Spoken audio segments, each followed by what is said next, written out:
Kambriyen patlaması, canlı çeşitlerinin artması.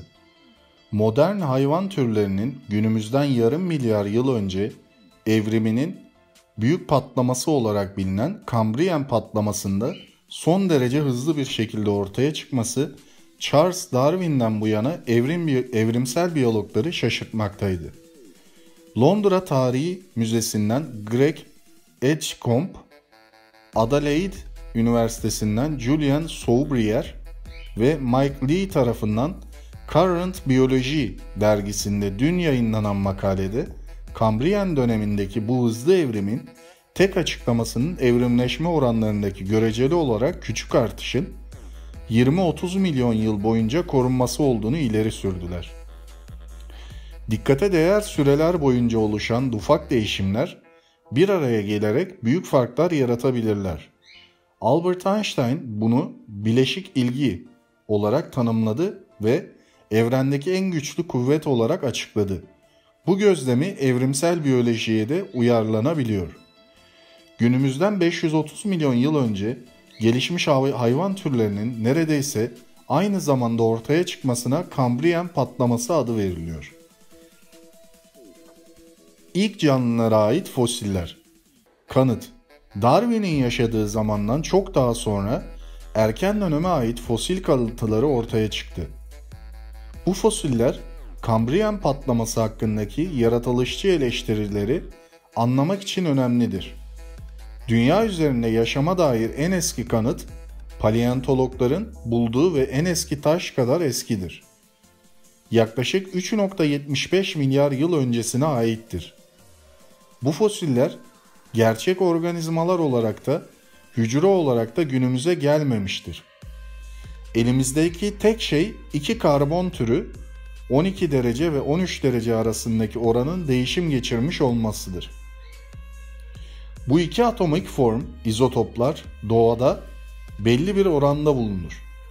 Ancak bitkiler ve diğer fotosentetik organizmalar 12 dereceyi kullanmayı tercih ederler ve bu konuda da dokularında birikir.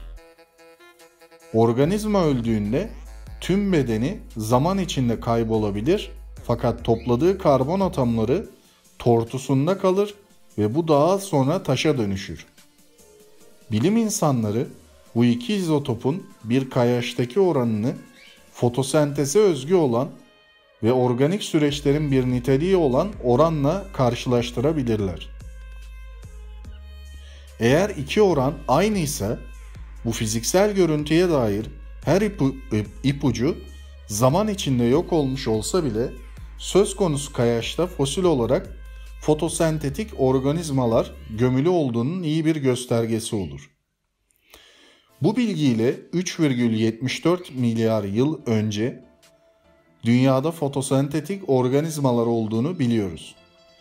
Jeolojik kayıtlarda bundan bir süre sonra organizmaların bugün düşündüğümüz şekildeki ilk fosil kanıtlarını görüyoruz. 3,5 ile 3,6 milyar yıl yaşındaki kayaçlar bakteri hücreleri stromatolit taşımaktadırlar. Stromatolitler şimdi de sıcak denizlerde ortaya çıkan fotosentetik bakteri kolonileridir. Ayrıca 1,4 milyar yıl öncesine kadar giden ökaryotik hücrelerin fosil kanıtlarına da sahibiz. Bu hücreler bakterilerden daha karmaşıktır ve günümüzdeki tüm hayvan ve bitki hayatının yapı taşlarını oluşturur. Bilinen en eski çok hücreli canlılar 700 milyon yıl yaşındaki fosil kalıntılarında da görülür. Bu jeolojik açıdan 570 milyon yıl önce başlayan Kambriyen dönemin biraz öncesidir. Modern aynalar. Sperling Ediacara dönemi okyanuslarına dair çalışmasını dünyadaki düşük oksijen miktarına sahip modern denizler üzerinde gerçekleştirdi. Sperling'e göre biyologlar oksijenin hayvan evrimini şekillendirmesi sorununa geleneksel olarak yanlış açıdan yaklaşıyorlardı. Sperling de daha önce yayınlanmış olan verileri kendi bazı verileriyle kombine ederek minik kurtçukların yüzeydeki ortalama oksijen seviyelerinin 5'i kadar oksijen barındıran deniz tabanlarında yaşayabildiğini ortaya koydu. Oksijen açısından fakir olan bu çevrelerdeki besin ağı ise oldukça basit ve hayvanlar direkt olarak mikroplarla besleniyorlar. Daha yüksek oksijen tabanlarında ise hayvanlar daha yaygın ancak besin ağları limitli. Burada da hayvanlar tabanlarında ise hayvanlar daha yaygın ancak besin ağları limitli mikroplarla besleniyor. Birbirleriyle değil. Ne var ki deniz tabanındaki oksijen seviyelerinin %3'ü ile %10 arasına ulaştığı yerlerde avcılar ortaya çıkıyor ve diğer hayvanları tüketmeye başlıyor. Elbette bu bulgunun evrim üzerindeki uygulamaları son derece etkin ve derin olacaktır. Sperling'e göre en mütevazi denilebilecek oksijen artışının Kambriyen'den hemen önce gerçekleşmiş olmalı ki bu da büyük bir değişimi tetiklemek için yeterli olacaktır. Sperling, eğer oksijen seviyeleri %3'lerde seyrediyorsa ve %10 eşiğini aşacak biçimde arttıysa bu durum erken dönem hayvan evrimi için devasa bir etki yaratmıştır. Bu seviye artışı ile hayvanlar için ekolojilerinde, yaşam biçimlerinde ve vücut büyüklüğünde dramatik miktarlarda değişecek çok şey gösterilebilir diyerek tartışmadaki konumunu belirtiyor. Avcıların aşamalı biçimde küçük oksijen artışı ile ortaya çıkışı Ediacara periyodu hayvanlarının belli savunmalara sahip olmadıkları için sorun yaşamasına sebep olmuştur. Bu bahsi geçen hayvanlar çoğunlukla hareketsiz, çok yüksek ihtimalle derileri aracılığıyla besinlerini absorbe ederek elde eden yumuşak vücutlu hayvanlardı. Namibya'daki tepelerin incelenmesi ortaya çıkardı ki Ediacaran periyodun sonundan itibaren hayvanlar avcılara yem olmaya başlamıştı bile.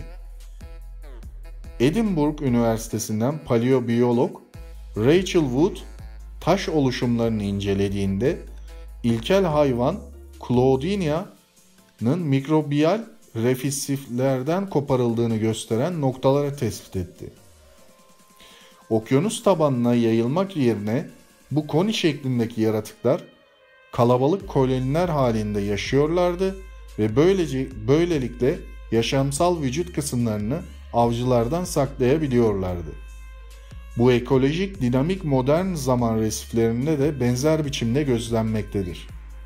Claudinia en erken zamanda sert ve mineralize gelişmiş dış iskelete sahip olan hayvanlar arasında bulunuyor. Ancak elbette yalnız da değil.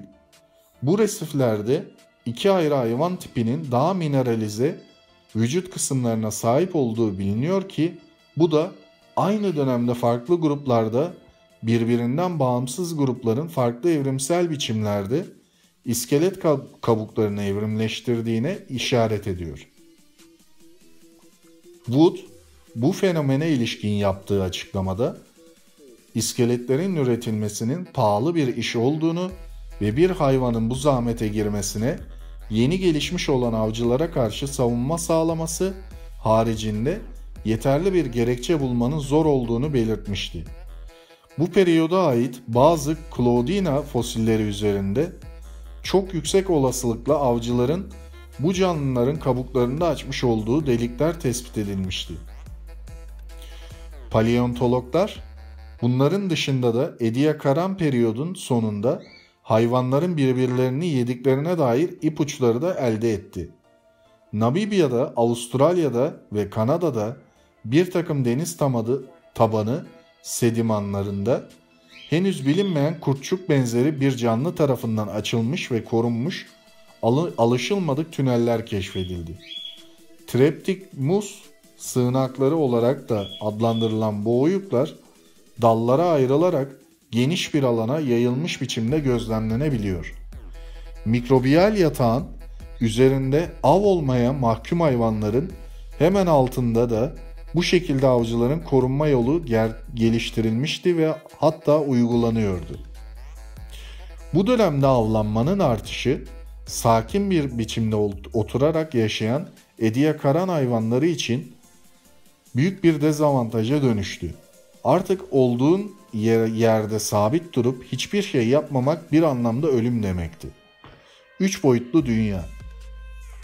Ediacaran'dan Kambriyen'e geçiş süreci, Kanada Newfoundland bölgesinin güney sınırındaki antik buzullar ile çevrelenmiş olan bir dizi taş yüzleklerinde kayıt altına alınmıştır diyebiliriz.